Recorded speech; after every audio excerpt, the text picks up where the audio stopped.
Today, we have a very special guest. We have the president and CEO of the Missouri Chamber with us today. And I am excited about this conversation for a couple reasons. One is Kara's in the middle of transitioning the entire organization internally and externally. And she is literally in the thick of change management and leadership development and things that she's doing to impact culture that will ultimately drive results. And two, I've had a chance to get to know Kara a little bit over the past 6, 7, 8 months, and just her perspective and her history and kind of her pedigree of how she got to here, which I'm going to ask her to tell in just a minute, is a very interesting and unique perspective from a business to political landscape that I think is just we're going to have major nuggets of information.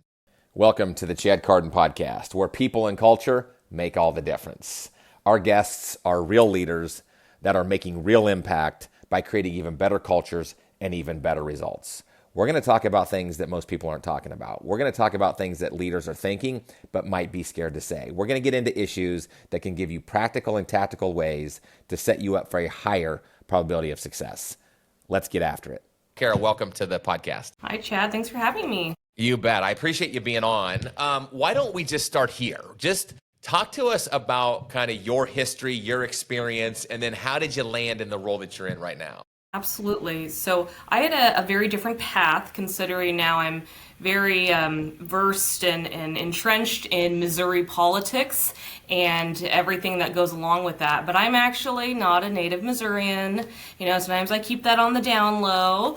But I actually was born and raised in California, the state, not the city, and had a different path. I went to school in Texas. Then I graduated, actually, and I don't know if I've ever shared this with you, in the height of the Great Recession in 2009 with my bachelor's degree. And there was very few jobs. And so it was like, okay, what am I going to go do? Well, my next step was, I think I'm going to go to grad school, but I'm going to take a semester and go out to DC and spend time working on Capitol Hill. I did that, and I found that I really loved it. I know that's a crazy thing to say, who actually likes politics, but I did. And from there, my career kind of really went up in focus to association management. So then I ended up moving back to my home state of California. I lobbied in Sacramento for about 10 years with different interest groups, associations from agriculture and healthcare, and then out of the blue, my spouse got a job in central Missouri. And I had never even been to Missouri a single time, Chad, before we got relocated here. So that was certainly experience. We moved in January in the height of a snowstorm. And so I had a few freakouts of not, being used to having to shovel snow off your car to get out of a parking lot. But I fell in love with Missouri, and now I'm so proud to call this my home state. I started at the Missouri Chamber as a lobbyist, and I worked my way up. And this is going on about my 7th year. And last year in the fall, I was named the new president and CEO and the first female president and CEO, which is really, really exciting. And I feel lucky. I love my job. I think I have one of the coolest jobs in the world, that I get to go out and meet with amazing business leaders and showcase to the world the great things that Missouri is doing and why we're a great place to do business. Yeah, I appreciate that perspective. I think there's a lot. I think one of the things I want to touch on and double click on, as you heard me say many times, is transitioning from your past role into this role, right? Where you have to look at things differently. The lens is different. You're now managing and leading an entire organization of people. How has that transition been, and what are some of the things that are getting you through it? Because it's a very, even to me, it's a challenging ball of yarn to unwind, of knowing how you look at it through one perspective and then challenge to maybe look at it from a broader scope. So talk to us about that. Yeah, absolutely. And, also the other thing is to go from peer to boss. Right? Yeah. That's a transition also in the workplace. So I feel like I would be remiss to not share, though, why I feel like I'm able to really drive forward change and drive forward the cultural intentionality change, I would say, that we have. And it's really because our board of directors. So we are, a membership-driven organization, and we are governed by a board of directors. And this board of directors has not just, I say, gotten behind me, they've walked alongside me too. And really told me, hey, we want you to run. Go with new ideas. We're ready for the reset button. And Chad, that's something I think that's important for every organization. No matter, what the mission is or how long it's been in existence, I feel like every decade it's time to sometimes to hit the reset button of like, okay, where are we going? What should we be doing? And how do we get there? And so I've had a great board of directors that has really supported me and encouraged me in my leadership.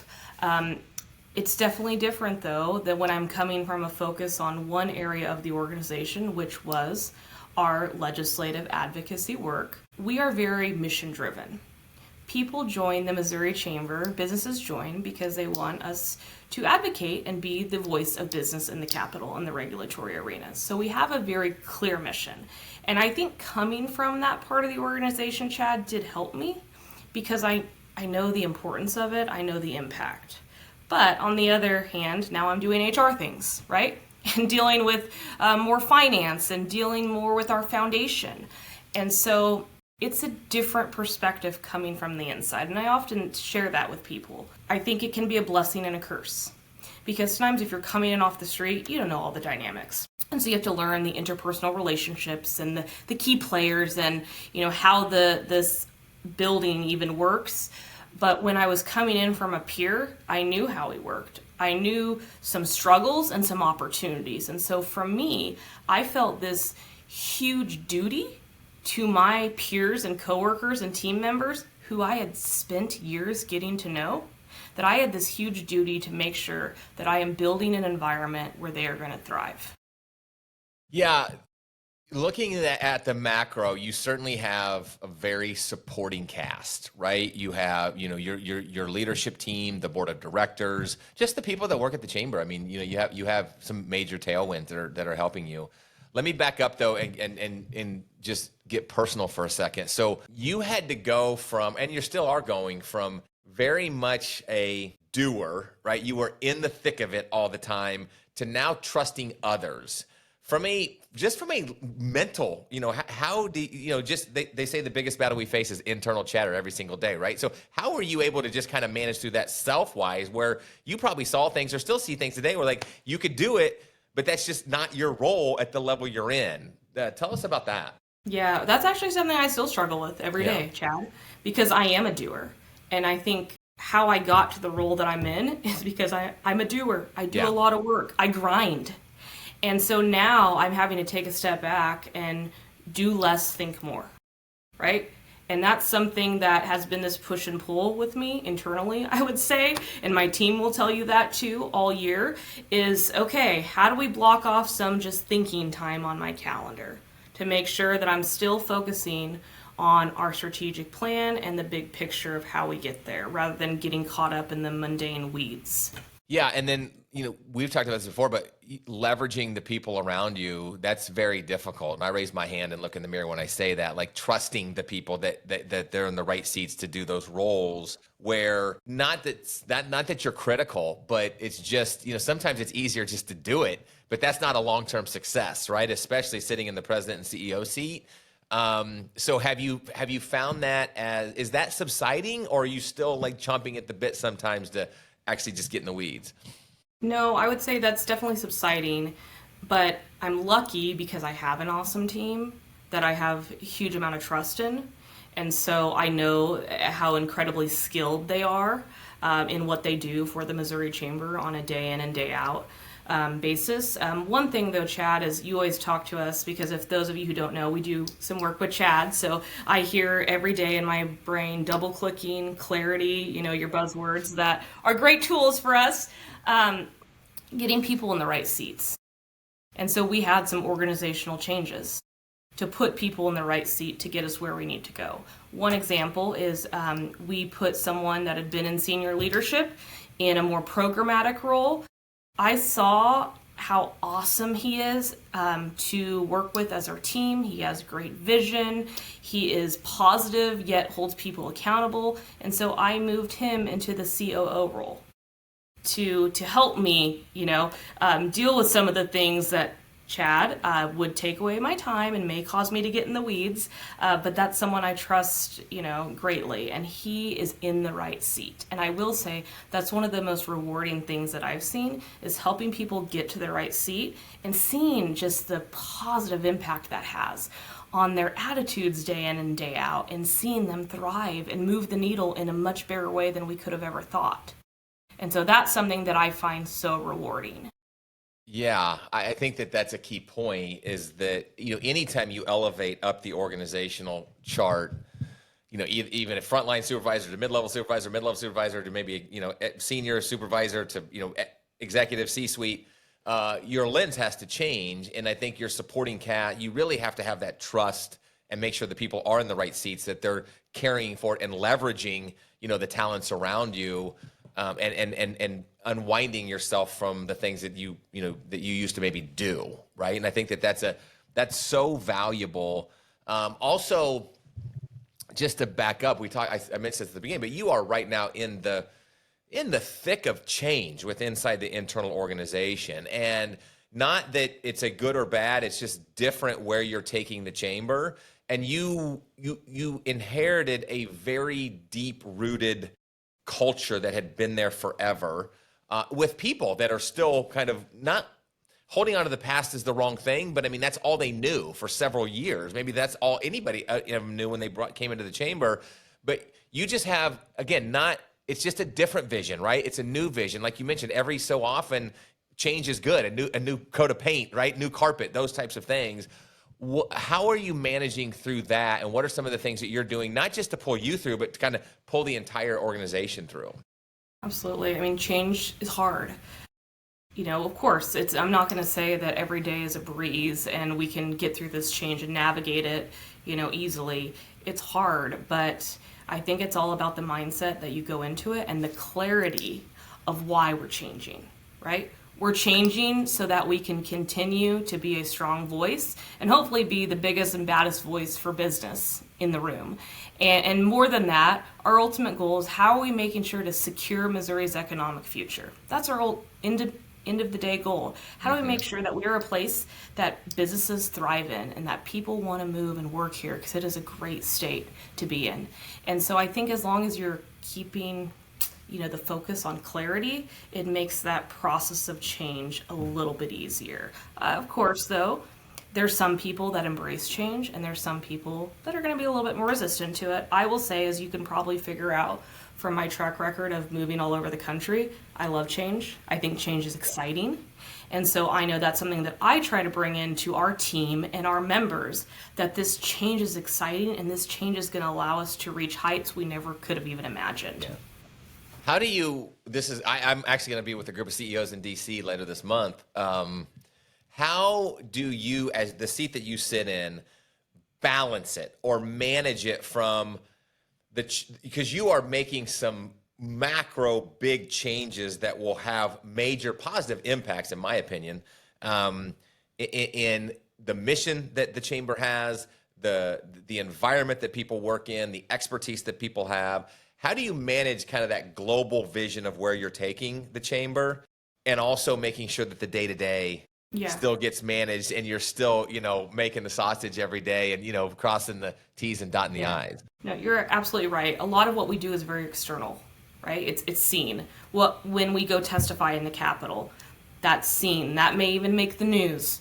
So I think it's really important, though, that we internalize the change first on how we operate, because I think that shows externally as well. Giving an example of that is just this year, our big focus has been just collaboration. Collaboration, I would say agility. With change, you have to be agile, because some of the decisions we make and that I make, they may not be right. And so we're going to have to pivot quickly and go another course. And so I think that was seen this year. We had huge collaboration on a major legislative endeavor, and I'm not going to go into it because I know this is not a political podcast, but a major legislative endeavor And we had every team working cross-functionally on this, and we got one of the biggest legislative wins we've had for the business community in years. And so I think what we've heard anecdotally from members and legislators and elected officials is that they can see this dynamic energy of the Missouri Chamber, not just internally, but moving externally as well. Yeah. You work on a myriad of issues at the chamber, and you serve a myriad of members, large, and your goal is to continuously, right, like you said, set up Missouri for the highest probability of success when it comes to economics and the opportunities that Missouri provides for business. How do you manage the external? How do you manage because every business, I'm sure, is unique. Every business needs certain things. Like, how do you manage that? Because you have, it's not like you have 5 members. There's members everywhere coming at you. What are some of the things you do or your team does to make sure that member relationship stays strong, even from kind of an individual level? Yeah, I think first and foremost is transparency. Explaining, what we're doing. And this is not like writing novels, but just making sure in our member communication and our social media, it's very clear to our members what our priorities are. One of my board members, when I took over as president and CEO, he said, Kara, you just need to remain focused. There are so many issues that come before the Missouri Chamber, but you've got to have priorities, because if you don't, then everything's a priority and nothing's going to get done. Right. And so I think continuing just to message what those priorities are. And I think the openness, as you probably know, I'm a very approachable person. That's kind of how I also model my leadership, is being open. And so allowing members always to have that trust that they can come to us if they have a disagreement on something, because we're not going to always make every single member happy. But I feel like as long as we're holding true to our mission and we're explaining the decisions that we're making, that's, I think, the best we can do as an organization that has multifaceted interest. Leads me to so much. I could talk to you for hours, but I want to be sensitive of your time here. Another thing is, as you balance the everyday arrows and the items and the topics that come at you, and you're managing this long-term shift, there are, like you mentioned, change is happening all the time, right? But what I commend you is you got really intentional about change. Change is going to happen whether it's either going to happen on accident or, on purpose. And you got really intentional about getting clear on kind of creating a path.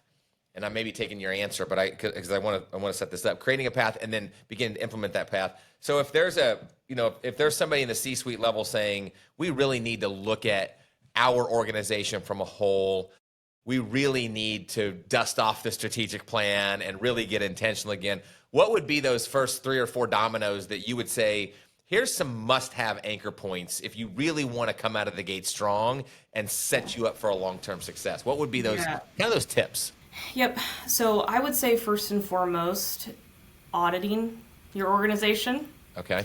You've got to get real about what are the strengths and what are the opportunities for improvement. We went through as a team, line by line, on our budget. And we have, to be clear, we have the Missouri Chamber, which is our membership organization. We also have a foundation where we do a lot of our policy and think tank type of work and programming for our workforce. And then we also have an insurance arm where we provide health insurance to small businesses and their employees, and we cover 45,000 lives. So we have different entities and different focuses of those entities. We went through every line item for each entity and did an ROI. Right, so not just the I would say the quantitative value, but what's the qualitative value? How many members are we actually impacting?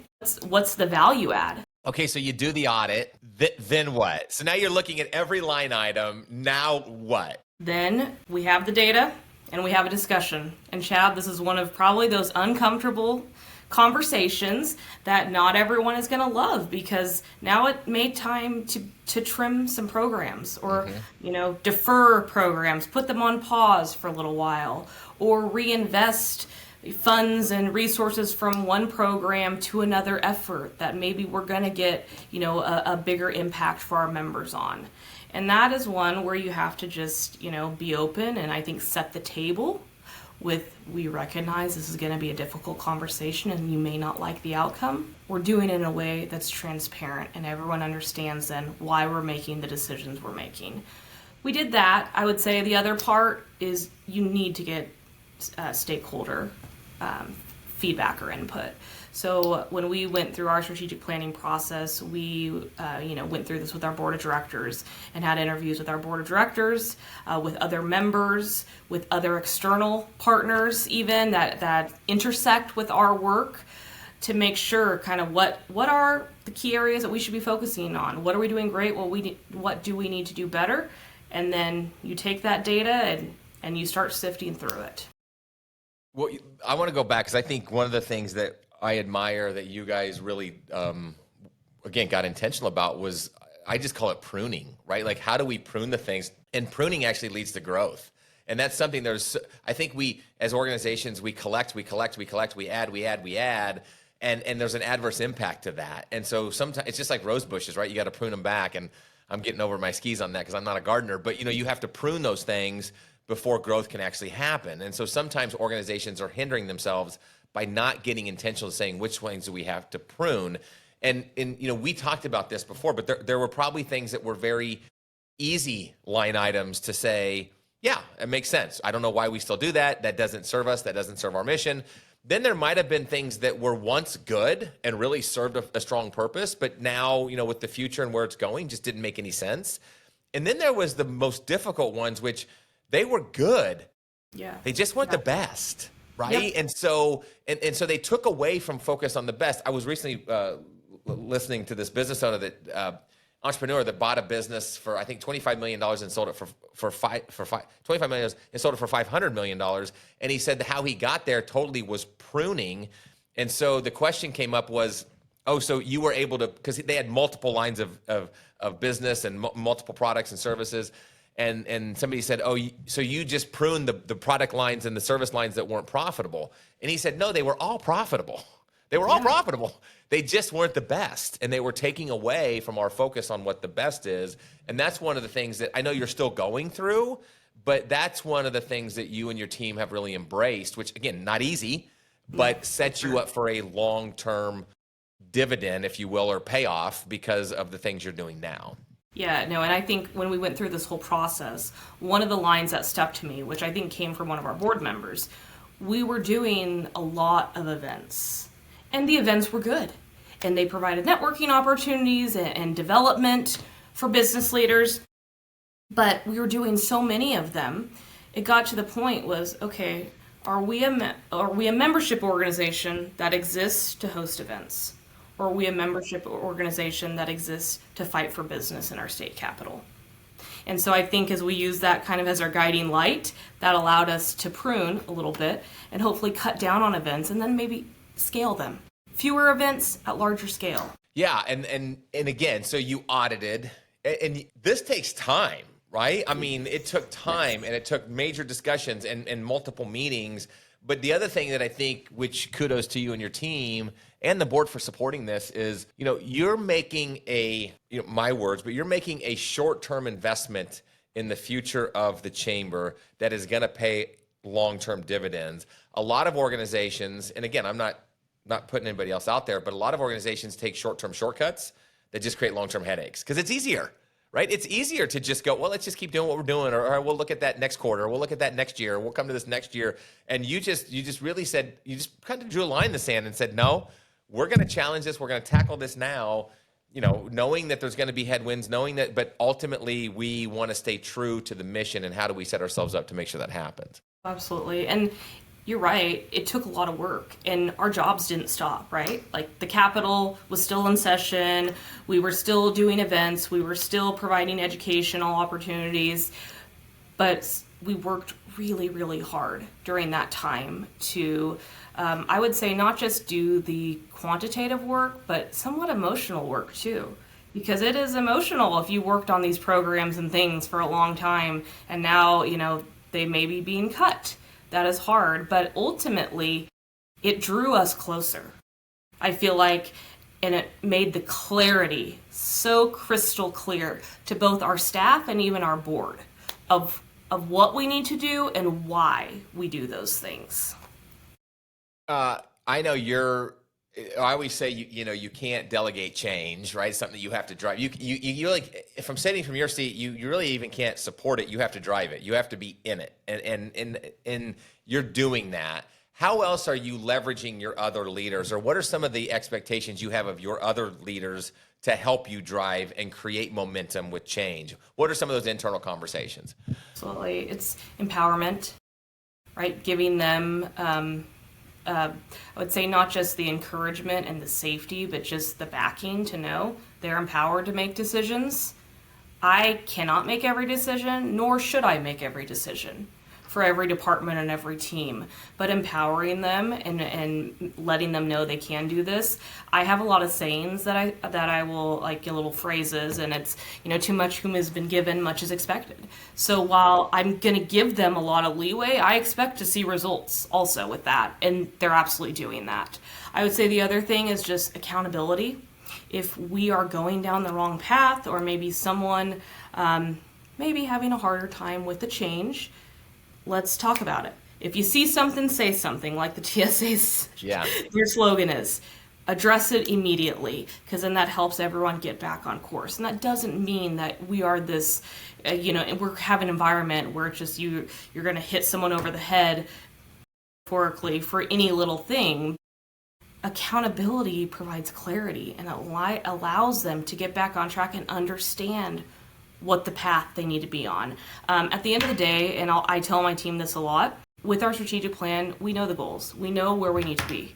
I don't really care how you get there. If you go over the bridge or under the bridge or on I-70 or on a country road, right? As long as you get there, it's your path to take. And we have that end goal that keeps us accountable. Which is maybe different than some of them experienced in the past. Like you said, change is difficult, right? So dealing with that as they move forward is interesting. Let me touch on something else that you mentioned. We have a lot of organizations, a lot of leaders that scared of change is the wrong word, but I think internally the hesitation is there might be people around me that aren't on the bus, right? Or not with us through this thing. And I know, not saying that you're dealing with that, but some advice or thoughts on how do you handle it? You mentioned, like, let's have a conversation. I am open. Let's talk about this. So you address it. But what else would you say? Because again, if you have the wrong players on the bus in the wrong seats, it's a recipe for disaster, right? And it's almost a self-fulfilling prophecy. Like, I knew change wouldn't work. Well, it's not going to work because you have the wrong people on the bus. What would be some advice or guidance for CEOs that, are dealing with that situation? I think you have to assess the situation directly. And let me just back up. Sorry, I know you can cut this. I would say you have to really understand the big picture and then somewhat of the minutia of what people are doing. So what I did as I came in as a new CEO, and I've set this up as an annual thing, so we already did this for our second go around, is I meet with every single employee one-on-one annually. Separate and apart from like normal performance check-ins, but with our entire team. And I just ask them, okay, tell me, what do you like about your job? What do you not like about your job? What do you think about the organization's direction? What's going great? What are some areas that we need to work on? So I'm getting kind of, I think, a big picture out of my own bubble view, right? Mm-hmm. Because I see things differently than someone that maybe, a new employee sees things. Sure. And I think that allows me to kind of get a feel for really the vibe of what's happening, and then talk to people openly about the seat that they're on the bus. Ultimately, Chad, I truly believe at the end of the day, nobody comes to work wanting to do a bad job. If someone maybe isn't thriving, it may not be the right seat on the bus that they're on, or there might be other issues even in their home lives going on, and you got to be empathetic and adaptable to that. And so I think spending that time directly allows you to do that. You're probably not going to be able to do that, of course, if you have a team of 1,000 people. But having those conversations and gaining a better sense of understanding outside of your own understanding. Yeah, just seeing it from a different lens, right? Getting that 360 viewpoint, and then helping make sure that the people are on the right seat, and having those discussions and those, those reset meetings, And then if they're not, ultimately, there's probably another bus, and that's not a bad thing, right? They're not, like you said, they're not bad people. It's just how do you make sure that they're on a bus that they're going to thrive in. And they see that. Another example is we had someone that went from membership sales to a membership retention role. This is a new seat that we put them on based on the strategic plan of where we needed to get to. And now this staff person is absolutely thriving. This is her skill set, to be in retention, to be engaging with members, And so now we're going to be able to increase our engagement with our membership more than ever before, just by moving this person from one seat to the other seat on the bus.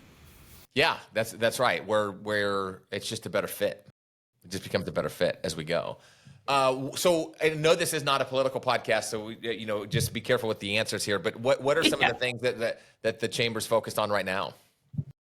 Yeah, I would say we are always focusing on creating a positive economic climate for businesses, and that means that we are either supporting public policy initiatives or probably killing some really bad ones as well.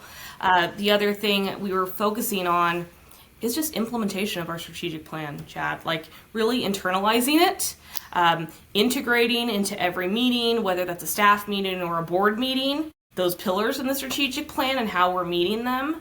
And then right now we're in our performance review time of year. It's the end of our fiscal year, and so closing up books and doing all of the things that you do at the end of the year. I do want to add, though, something that I think was really enlightening is as we went through this whole process of this audit, our whole senior staff team said, I think we need to do this audit annually.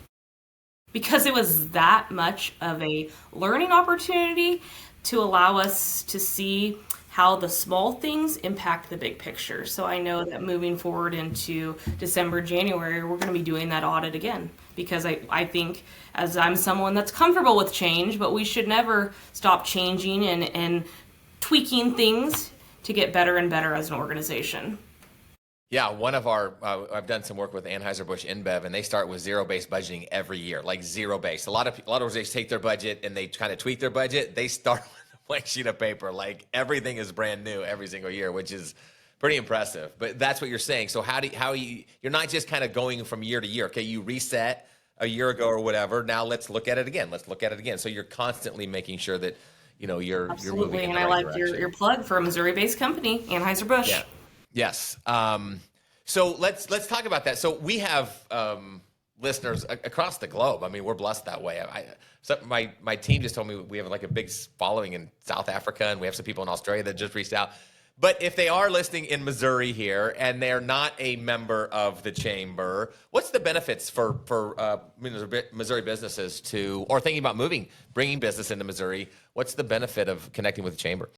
Yeah, absolutely. So again, our job is to advance and protect employers. So we are the boots on the ground, the ones taking those arrows sometimes to protect your ability to run your business as you see fit. And not just that, hopefully thrive and create more jobs.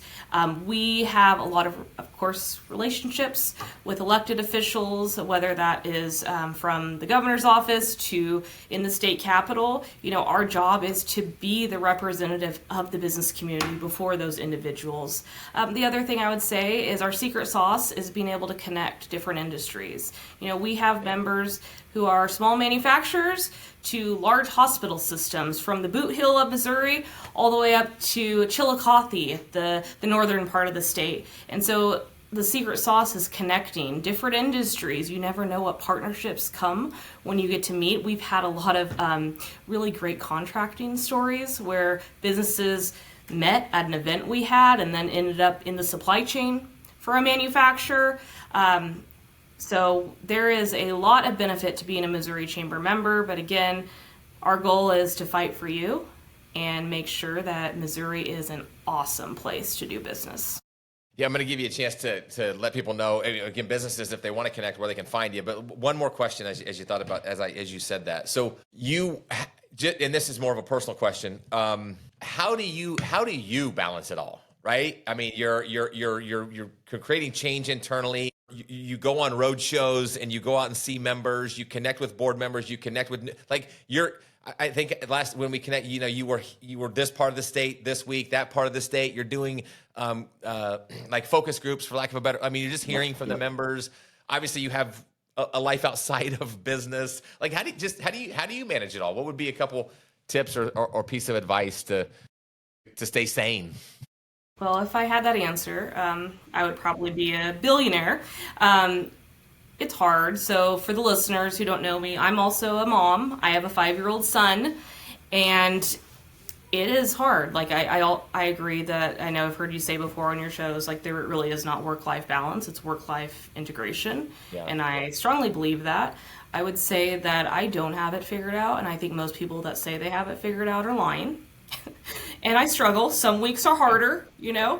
But the one thing I'll say is I am real and I am vulnerable, always. So, like, sharing with our teams if we're going through something, like, oh my gosh, like, my son has a zillion, after school events, and I've got to be here and there, and I feel guilty. I have mom guilt.